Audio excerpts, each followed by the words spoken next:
What's up? Brian Tong here. We've got some big news for you because the new M4 Macs are absolutely coming next week because Apple said so. That's right, Senior Vice President of Worldwide Marketing, Greg Jozwiak, and, friend of this channel, teased on his Twitter account to confirm it. Mac your calendars. Get it? He used the word Mac instead of Mark. Man, oh, you're so clever. Now he continued, we have an exciting week of announcements ahead starting on Monday morning. Stay tuned. And of course, you had this fancy animation of the iconic Mac logo, switching into the Apple logo, basking in the colors of the new Siri Glow with Apple Intelligence. But there's a subtle thing about what Joz said here, an exciting week of announcements ahead, which tells me that this isn't going to be one big Apple event or any streaming presentation like we saw last year when they did their Halloween-themed Scary Fast event.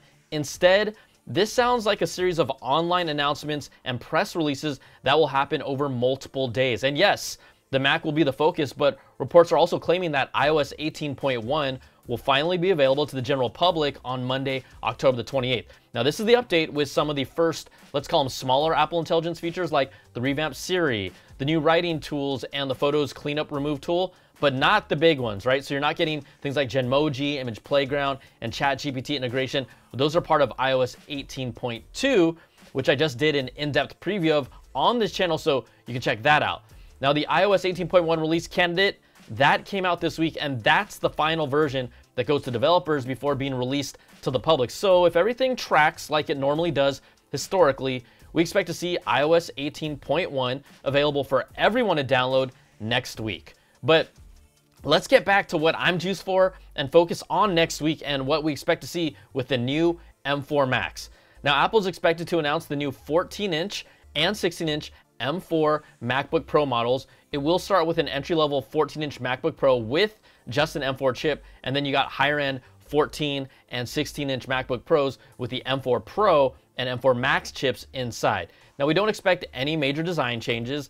No new OLED display tech or a thinner design that, we've seen some of those rumors for future models. But after an M4 14-inch MacBook Pro leaked on that Russian YouTube channel we featured here, we found out in there that the 14-inch model is expected to gain an additional Thunderbolt port, and then the base model of memory for the new MacBook Pros might start at 16 gigs, which has been rumored, instead of the standard 8 gigs. So that gives it a little extra juice for Apple Intelligence and more. And as an M1 Max MacBook Pro owner, right, that is my computer that I've used for all these years, I'm intrigued, but my computer is still so good. I'm not in a rush to upgrade yet until maybe they show me something to. Now, the Mac we expect to see the biggest changes, what do you think? Well, it has to be the rumored new Mac Mini that will come with either an M4 or M4 Pro chip inside, but on the outside, that's expected to be smaller in size, right?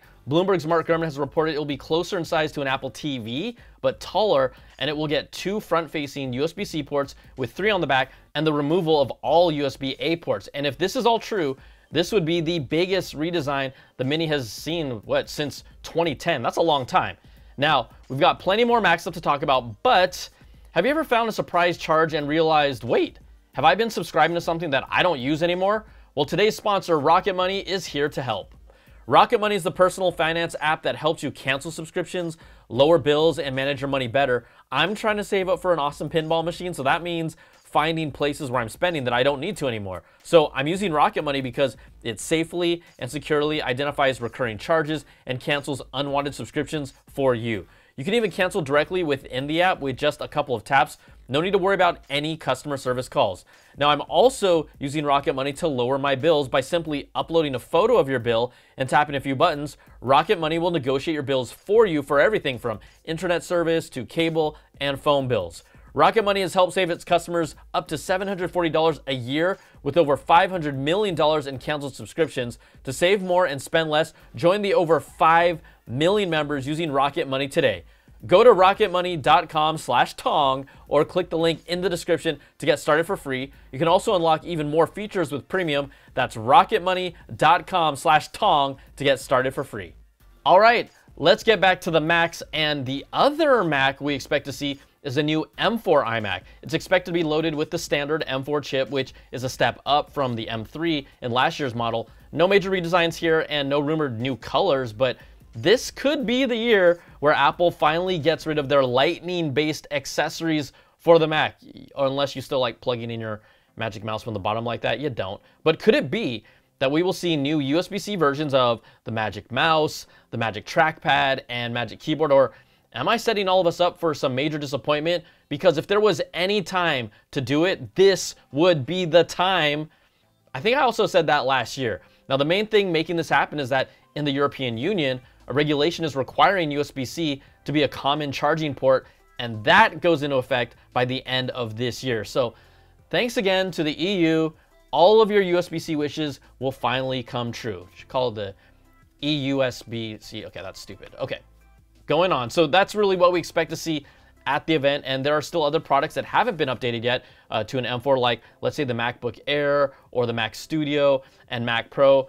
Updates like that will most likely happen throughout 2025. And while we are here, I would like to ask Apple to finally update the Pro Display XDR. Now, I love mine for my workflow. I love it, but I've been waiting to pull the trigger on a new one. Even a mini LED one would be great, but I'm still waiting here. Apple, 5 years later, patiently. And then before we go, look, I've done a lot of coverage around Apple's new all-in-one hearing experience on the AirPods Pro 2.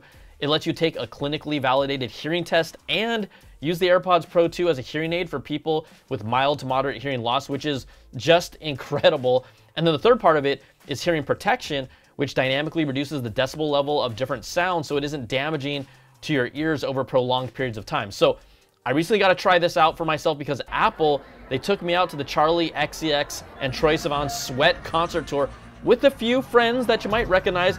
I've never done this before, but I'm never going to a concert without AirPods Pro 2. Again, this concert, it was fun with its high energy electronic pop, but the decibel levels hit around 106 here and even got higher at other times. So with the AirPods Pro 2, you can still hear the intention of the music clearly in transparency mode or adaptive mode, or even with noise canceling turned on if you want. I would say transparency was easily the best of the three, but when I took my AirPods Pro 2 out, it was so loud.